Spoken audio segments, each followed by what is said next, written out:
بزرگان محترم، برادران اسلام، موجودہ حالات میں جو اس وقت عالم اسلام میں برپا ہیں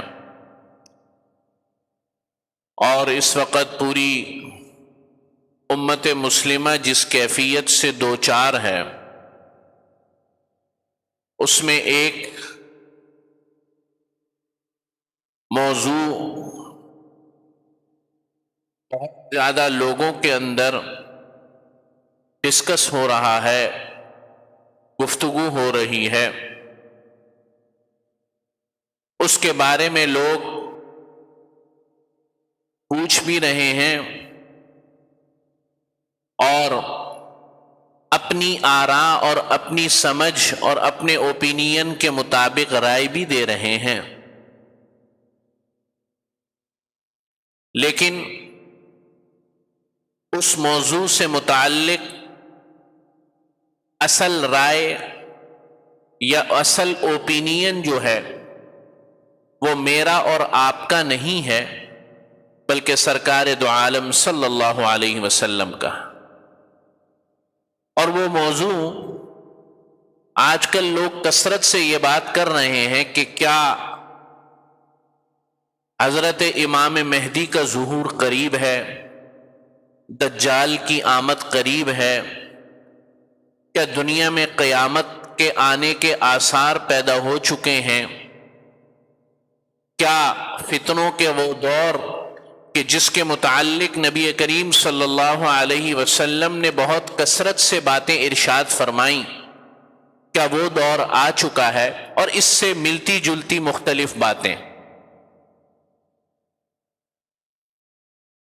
تو مناسب خیال ہوا کہ آپ حضرات کو کچھ بنیادی باتیں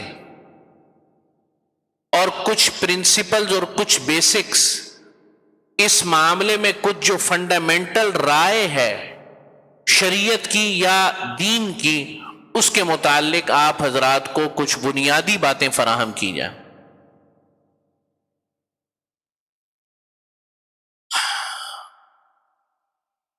علامات قیامت،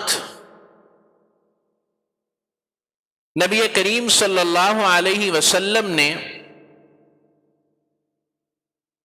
قیامت کی علامات کو بہت تفصیل سے بیان فرمایا۔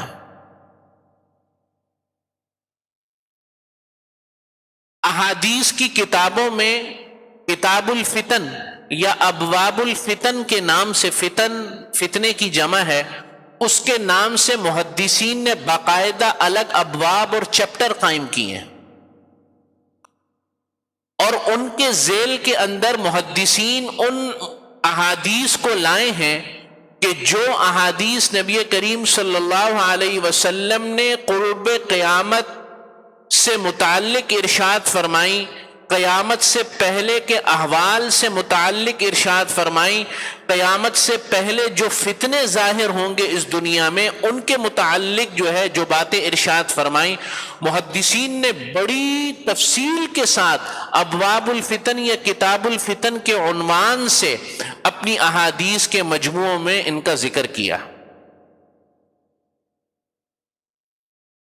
ان میں سب سے بنیادی بات یہ ہے کہ قرب قیامت کی علامات 3 قسم کی ہیں۔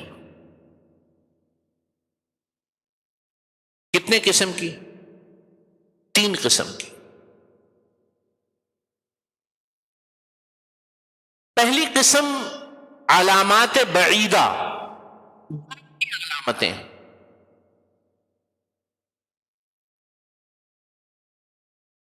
کیا کہتے ہیں ان کو؟ علامات بعیدہ، قیامت کی وہ نشانیاں جو دور کی نشانیاں ہیں ان سے متعلق احادیث، اور اس کی سب سے بڑی علامت اور نشانی قیامت کی نبی کریم صلی اللہ علیہ وسلم کا اس دنیا میں مبعوث ہونا ہے۔ آپ صلی اللہ علیہ وسلم نے فرمایا انا والساعہ کہاتین، کہ میرے اور قیامت کے درمیان بس اتنا فاصلہ ہے. آپ کہہ رہے ہوں گے بھائی 1400 سال گزر گئے، یہ اتنا تھوڑی ہے.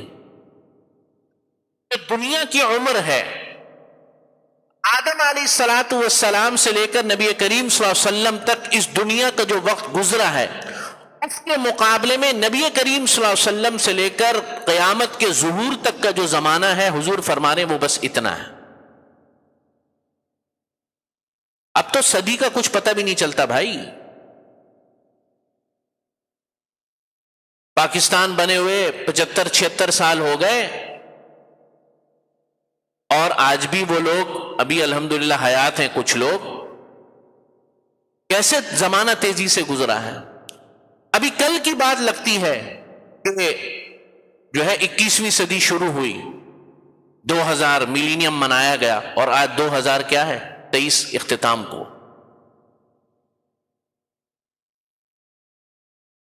یہ بھی بات یاد آئی، ذہن میں آئی کہ قرب قیامت میں سے، وقت میں سے برکت اٹھا لی جائے گی.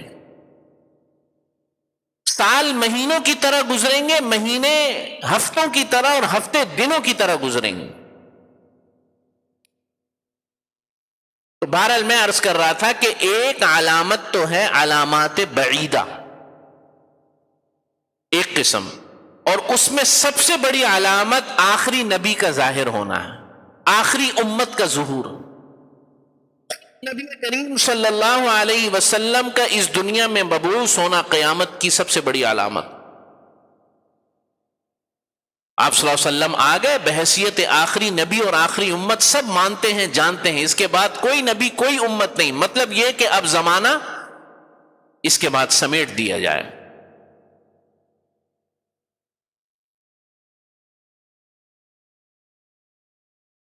دوسری قسم جو علامات قیامت کی ہے، وہ ہے علامات متوسطہ.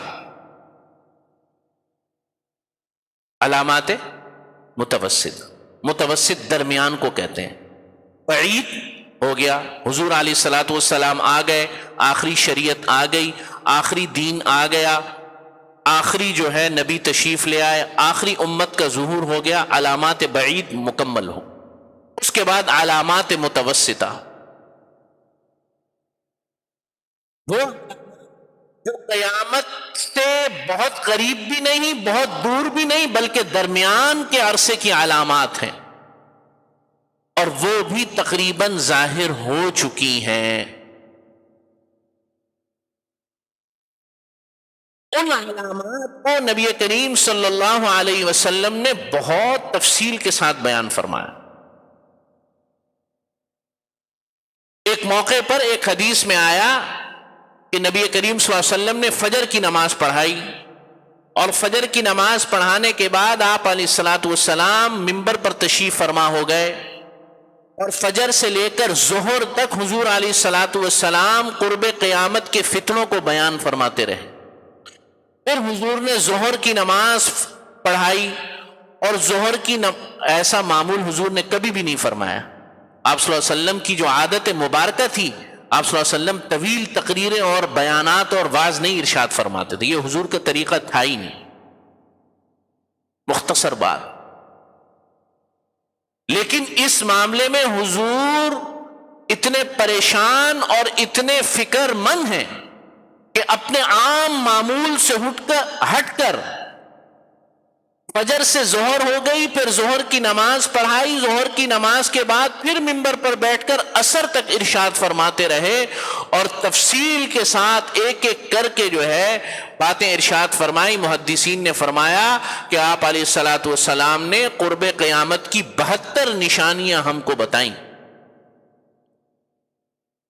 کتنی بات محدثین نے ان کو جمع کیا ہے. کبھی مناسب موقع ہوا انشاءاللہ عرض کروں گا، بہرحال اس کے لیے ایک طویل وقت چاہیے.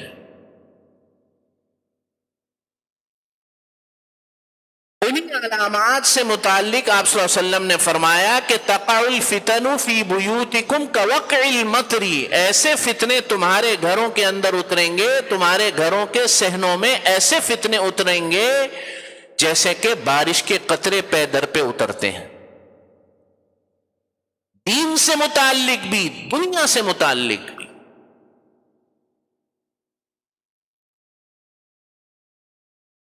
جیسے بارش کے قطرے پے در پہ آتے ہیں نا، یہ نہیں ہے کہ ایک گرا پھر 2 سیکنڈ کے بعد دوسرا آ رہا ہے، نہیں، لگاتار اترتے رہتے ہیں۔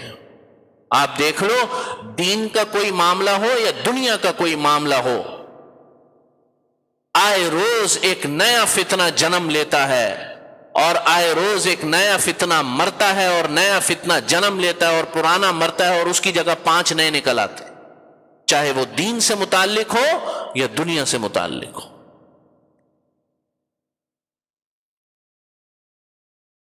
فرمایا کہ سَتَكُونُ فِتَنٌ كَقِطَعِ اللَّيْلِ الْمُظْلِمِ، ایسے فتنے آئیں گے کہ جیسے کہ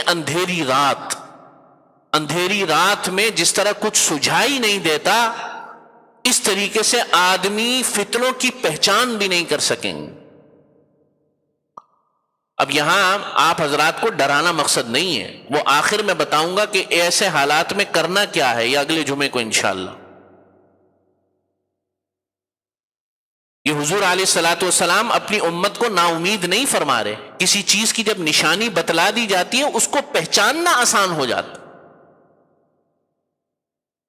میری امت ان فتنوں میں بھٹک نہ جائے، حضور علیہ الصلوۃ والسلام نے جہاں فتنوں کی نشانیاں بتائیں، قرب قیامت میں جو ظاہر ہوں گے اس سے بچنے کے طریقے اور صراط مستقیم کی نشانیاں بھی بتائیں۔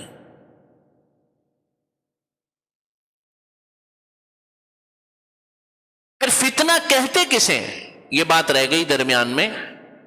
فتنے سے مراد کیا ہے، کسے کہتے ہیں فتنہ؟ فتنہ اصل میں کہتے ہیں، عربی میں کہتے ہیں سونے اور چاندی کو پگھال کر اس کا کھوٹ یا اس کا اصل معلوم کرنا، اس کو کہتے ہیں فتنہ، یہ اس کا لغوی معنی ہے۔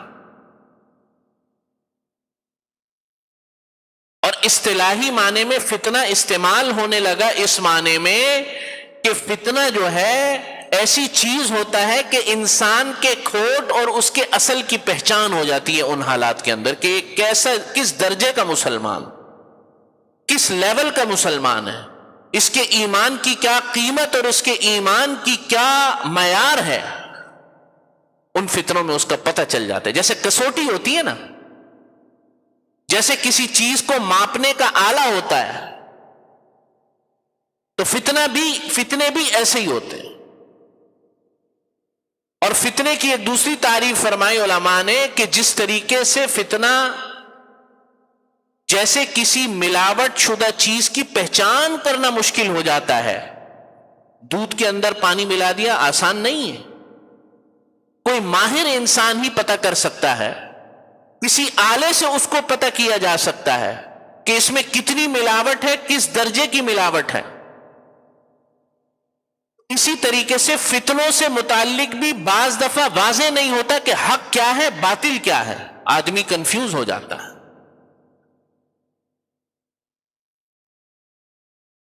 اور آدمی پریشان ہو جاتا ہے کہ کیا کرے، نیا نیا مسلمان ہوا، اب جناب والا ایک اس کو گھسیٹ رہا ہے کہ بھائی تو ہاتھ یہاں پہ باندھ، دوسرا اس کو گھسیٹ رہا ہے تو یہاں ہاتھ باندھ، تیسرا اس کو گھسیٹ رہا ہے تو آمین بلند آواز سے کہو، چوتھا اس کو گھسیٹ رہا ہے کہ تو آمین پست آواز سے۔ وہ بیچارہ پریشان، او بھائی یہ تو میں تو اسلام قبول کیا تھا، یہ دین قبول کیا تھا، نکمے لوگوں کے ہاتھ میں جب دین آئے گا تو وہ یہی حال کریں گے اس کا۔ کسی اہل علم کے ہاتھ میں آتا تو وہ اس کو سمجھاتا کہ بھائی تو ہاتھ یہاں باندھ، یہ بھی سنت نبی صلی اللہ علیہ وسلم ہے، تو ہاتھ یہاں باندھ، یہ بھی حضور علیہ الصلوۃ والسلام کی سنت ہے۔ افضلیت اور غیر افضلیت کا فرق ہے، امام ابو حنیفہ فرماتے ہیں افضل یہاں پر ہے، امام شافعی فرماتے ہیں افضل یہاں ہے۔ بہرحال تو نے یہاں باندھ یا یہاں باندھ، تو نے نماز 5 وقت کی پڑھنی ہے، یہ نہیں بتائے گا اس کو۔ کوئی نوجوان مسجد میں آ جائے تو وہ بیچارہ جو ہے ایک طرف جو ہے گھر والے اس کو پکڑ لیں گے ملا بن گیا، وہ وہاں سے بھی پریشان، اور مسجد میں جب آئے گا تو مسجد میں بھی پریشان۔ مسجد میں پریشان کیا، کوئی اس کو یوں ٹوک رہا ہے، کوئی جناب اس کو کہہ رہا ہے تو یوں کر، وہ کہہ رہا ہے گھر پہ میں ملا بن گیا ہوں، یہاں آ کے جناب والا میری ایسی تیسی ہو گئی، میں کروں تو کیا کروں، کہاں جاؤں؟ میں تو دین کی محبت میں آیا مسجد میں، اور دین کی محبت میں یہاں ہر کوئی مولوی بنا پھرتا ہے، ہر کوئی لیکچر بازی کر رہا ہے، میں کروں تو کیا کروں؟ یہ صحیح ہے اس کا شکوہ، بالکل صحیح ہے۔ اسی لیے ہمارے نوجوانوں کی تعداد، ہمارے نوجوان دین کی طرف راغب ہوتے ہیں اور کچھ عرصے میں بدزن ہو کر چلے جاتے ہیں، ہر کوئی لیکچر بازی کر رہا ہے۔ تو میں یہ عرض کر رہا تھا کہ دین، آپ صلی اللہ علیہ وسلم فرما رہے اس طریقے سے فتنے آئیں گے جیسے سیاہ رات ہوتی ہے، کچھ پتہ نہیں چل رہا کیا چیز ہے، آنکھیں جو دیکھ رہی ہیں وہ سجھائی نہیں دے رہا۔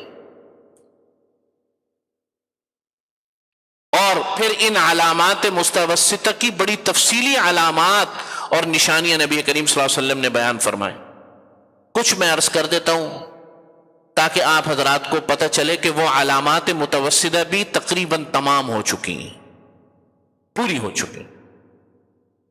اذا رأیت مکہ قد بعجت قوائم وساوى بناؤها رؤوس الجبال، آپ صلی اللہ علیہ وسلم فرما رہے ہیں ایک وقت آئے گا تم دیکھو گے مکے کے اندر نہروں کی طرح راستے بنے ہوں گے، وساوى بناؤها كرؤوس الجبال، اور ان کی عمارتیں جو ہوں گی، مکے کی عمارتیں وہ پہاڑوں سے اونچی ہو گئی ہوں گی، ہو گئی کہ نہیں ہو گئی؟ آج سے 200 سال پہلے کوئی سوچ بھی نہیں سکتا تھا، 200 سال کیا، 60-70 سال پہلے تک کسی نے سوچا بھی نہیں ہوگا مکہ مکرمہ جائیں، جو وہاں سرنگیں اور جناب جو وہاں اس وقت عمارتیں اور جو روڈ نکلے میں بالکل نہروں کا منظر پیش کرتی ہے، نہیں کرتی؟ آپ صلی اللہ علیہ وسلم فرما رہے وادیوں میں نہروں کی طرح راستے ہوں گے، وَسَعْوَى بِنَاؤُهَا كَرُؤُوسِ الْجِبَالِ، اور مکے کی عمارتیں جو ہیں وہ مکے کی پہاڑیوں سے بھی بلند ہو جائیں گے۔ اب تو پہاڑیاں کیا، پہاڑیاں تو کٹ کٹ کے ریزہ ہو گئی، وہاں جو قرب و جوار میں جو تھی پہاڑیوں کے اوپر عمارتیں بن گئیں۔ فَعْلَمْ، آپ صلی اللہ علیہ وسلم نے فرمایا جب یہ بات دیکھو، فَعْلَمْ أَنَّ الْأَمْرَ قَدْ ازلک، بس جب یہ کام ہو جائے تو بس سمجھ لو ان الامر قد ازلک، قیامت کا سایہ تمہارے اوپر آ گیا۔ بس یہ علامات متوسطہ ہیں، پوری ہو چکی، تھوڑی بہت جو چند رہتی ہوں گی وہ بھی ہو رہی ہیں یا ہو جائیں گی۔ ایک اور بات ارشاد فرمائی، لَيَأْتِيَنَّ عَلَى النَّاسِ زَمَانٌ لَا يَبْقَى احد الا اکل الربا، ایک وقت ایسا آئے گا کہ کوئی شخص ایسا نہیں رہے گا، کافروں کے بارے میں بات نہیں ہو رہی، مسلمانوں کے بارے میں بات ہو رہی، کوئی شخص ایسا نہیں رہے گا جو سود نہ کھا لیا ہو، کوئی شخص ایسا نہیں رہے گا۔ فَإِن لَّمْ يَأْكُلْهُ أَصَابَهُ مِن بُخَارِهِ، اگر کسی نے سود نہ بھی کھایا ہو براہ راست تو اس کے بخارات اور اس کا اثر اس کو ضرور پہنچے گا۔ یہ ممکن نہیں ہے کہ سود کا اثر کسی شخص تک، کوئی ولی ہو، کوئی عالم ہو، کوئی متقی ہو، کوئی پرہیزگار ہو، کوئی نمازی ہو، کوئی روزے دار ہو، اس تک نہ پہنچے، یہ نہیں ہوگا۔ ہو رہا ہے کہ نہیں؟ یہ جتنی بھی ڈیولپمنٹ ہوتی ہے ہمارے ملکوں کے اندر، ہمارے شہروں میں، سب سود کے پیسے سے ہوتی ہے، سب قرضے سے ہوتی ہے۔ ہم اس پر سفر کرتے ہیں، آتے ہیں، جاتے ہیں، تو اس کا اثر پہنچ رہا ہے یا نہیں پہنچ رہا؟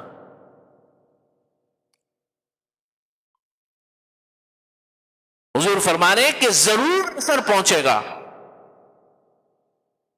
اگر نہیں بھی کھایا ہوگا تو اثر ضرور پہنچے گا۔ وہ وقت آیا کہ نہیں آیا؟ آپ اپنی آنکھوں سے دیکھ رہے۔ پھر آگے فرمایا ان الدین بدأ غریبا وسیعود بدعا، کہ دین جب ابتدا میں آیا، اسلام جب ابتدا میں آیا تو اجنبی تھا۔ غریب سے مراد یہ وہ والا غریب نہیں ہے جس کے پاس پیسے نہیں ہوتے، غریب سے مراد اجنبی۔ وَسَيَعُودُ بَدَعًا، ایک وقت آئے گا پھر ایسے ہی ہو جائے گا جیسے کہ اجنبی ہو۔ آپ چلے جائیں کسی تقریب میں، چلے جائیں عمامہ پہن کر، ٹوپی اور داڑھی لے کر، اور اپنے شرعی آپ حلیے میں چلے جائیں، تو آپ اجنبی اپنے آپ کو محسوس کرتے ہیں یا نہیں؟ ابھی تو ہم سارے مسجد میں بیٹھے ہیں نا بھائی، کسی شادی میں، کسی بیامت، کسی تقریب میں، کسی فنکشن میں آپ چلے جائیں، ایک دینداری والا حلیہ اختیار کرنے والا آدمی اجنبی لگے گا، جیسے ہی داخل ہوگا وہ بالکل الگ ہی نظر آئے گا کہ نہیں آئے گا؟ تو غریب ہو گیا نا، اجنبی ہو گیا، اور دین بھی اجنبی ہو جائے گا، اور ہو گیا۔ آپ اپنی شادی میں، بیاہوں میں کوئی دین کی بات کریں، بھائی یہ سنت کے مطابق کام کر لو، ارے جی مولویوں نے پھنسایا ہوا ہے۔ اب یہ بھی ایک فتنہ ہے، ہر برائی کا ذمہ مولوی کے اوپر ڈال لو۔ انڈیا چاند پہ پہنچ گیا، مولویوں نے تو ہمیں یہاں پھنسایا ہوا، انڈیا چاند پہ پہنچ گیا۔ میں نے خود سنا یہ، واللہ ممبر پہ بیٹھا ہوں۔ اور بھائی وسائل تو آپ نے لیے ریاستوں کے، پیسہ تو آپ پر خرچ ہوا مملکتوں کا، یونیورسٹیاں تو آپ کے لیے بنی، کالج تو آپ کے لیے بنے، کتنے سائنسدان پیدا کیے آپ نے؟ ہم نے تو چندے مانگ کر لوگوں کو جو ہے علم دین سکھایا۔ آج پورے پاکستان میں چلے جاؤ، پاکستان کی حد تک بات کر رہا ہوں، کہیں آپ کو علم دین کا قحط ملے تو پھر مجھ سے آ کے بات کر لو۔ ہم نے تو جو ذمہ داری اٹھائی تھی ٹوٹی پھوٹی ادا کی ہے، اس امت کو وہ نگینے دیے ہیں کہ آج پوری دنیا میں ان کی وجہ سے پاکستان کی پہچان ہے۔ اس امت کو وہ دینی مراکز دیے ہیں، وہ دینی علماء دیے ہیں کہ آج پاکستان کو لوگ ان کی وجہ سے لوگ پہچانتے ہیں۔ میں عمرے پر گیا، ایک شخص ملا مسجد نبی صلی اللہ علیہ وسلم میں، اس نے کہا کراچی سے، میں نے کہا میرا خیال شام کا تھا، تو مجھے کہنے لگا هل لقیت شیخ الاسلام تقی عثمانی رحم دامت برکات، آپ کبھی ملے مولانا تقی عثمانی صاحب سے؟ میں نے کہا بھائی میں ان کے پاس ہی پڑھا ہوں، ان کا ہی شاگرد ہوں۔ وہ مجھے یہاں سے لے کے یہاں تک چومنے لگا۔ اس دن مجھے احساس ہوا کہ یہ ہماری مملکت کے لیے بھی ہے، میرے تو استاد ہیں ہی، چلو وہ تو ایک الگ ہی بات ہے، اس ملک کے لیے کتنے بڑے فخر کی بات ہے کہ ایسی شخصیات دین کے عنوان سے اس ملک نے پیدا کی، اور علماء نے اور مدارس نے پیدا کی۔ بہرحال تو دین کیا ہو جائے گا؟ اجنبی ہو جائے گا، اور ہو گیا اجنبی۔ فَطُوبَى لِلْغُرَبَاءِ وَهُمُ الَّذِينَ يُصْلِحُونَ مَا أَفْسَدَ النَّاسَ مِن بَعْدِي مِن سُنَّتِي، بس خوشخبری ہے ان اجنبیوں کے لیے۔ آپ صلی اللہ علیہ وسلم فرما رہے ہیں فَطُوبَى لِلْغُرَبَاءِ، ان اجنبیوں کے لیے خوش نصیبی ہے، ان اجنبیوں کے لیے ان اجنبیوں کے لیے خوشخبری ہے۔ وَهُمُ الَّذِينَ يُصْلِحُونَ، جنہوں نے اصلاح کی، میرے بعد میری سنت کو جو ہے انہیں تھامے رکھا، دنیا کے اور لوگوں کے تانوں کی پرواہ نہیں کی، لوگوں کی بری باتوں کی پرواہ نہیں کی، لوگوں کے اعلانات کی پرواہ نہیں کی، لوگوں کے طنز و طانے کی پرواہ نہیں کی، بلکہ میری سنت کو مضبوطی سے تھامے رکھا اور اس کو بیان کرتے رہے۔ فَطُوبَى لِلْغُرَبَاءِ، حضور نے فرمایا کہ ایسے لوگوں کے لیے خوشخبری۔ یہ ساری کیا بیان ہو رہی ہیں؟ علامات متوسطہ، درمیانی علامات، اور پھر ہیں علامات قریبہ جو بالکل علامات قریبہ ہیں۔ یہ اہم بات ہو رہی ہے بہت، 2-4 منٹ اوپر نیچے ہو جائیں برداشت کیا کریں، مضمون مکمل ہو جائے۔ یہ بہت اہم بات ہے، فَطُوبَى لِلْغُرَبَاءِ، کہ آپ صلی اللہ علیہ وسلم فرما رہے ہیں کہ خوشخبری ان لوگوں کے لیے جن کو جو ہے اللہ رب العزت اس موقع پر دین کی حفاظت اور دین کی سنت پر قائم رکھیں۔ پھر فرمایا کہ پھر کچھ نشانیاں ہیں علامات قریبہ، بس ان علامتوں کے ظہور کے بعد بس قیامت ہے۔ ان علامتوں میں 4 علامتیں سب سے بڑی ہیں۔ کتنی؟ 4 علامت۔ سب سے پہلے امام مہدی کا ظہور، نمبر 2 دجال کا ظہور، نمبر 3 حضرت عیسیٰ علیہ السلام کا نزول، پیدائش نہیں، پیدائش ہو چکی ہے، نزول۔ یہاں بہت سے بڑے بڑے اہل علم غلطی کرتے ہیں کہ حضرت عیسیٰ علیہ السلام کی پیدائش، حضرت عیسیٰ علیہ السلام کی پیدائش ہو چکی ہے، حضرت عیسیٰ علیہ السلام کا نزول، اور چوتھی یاجوج ماجوج کا آنا۔ ان یأجوج و مأجوج مفسدون فی الارض، قرآن مجید میں آیا۔ یہ 4 مین علامتیں، بڑی علامتیں، ان سے متعلق بھی انشاءاللہ اگلے جو میں گفتگو کروں گا۔ یہ 4 علامتیں قریبہ ہیں جو بالکل اس کے بعد قیامت کا ظہور ہے، اور اللہ رب العزت اس کائنات کے تمام نظام کو ختم فرما دیں گے۔ اللہ سے دعا ہے اللہ تعالی ہمیں ان فتنوں سے بچنے کی توفیق نصیب فرمائے۔ وآخر دعوانا ان الحمد للہ رب العالمین۔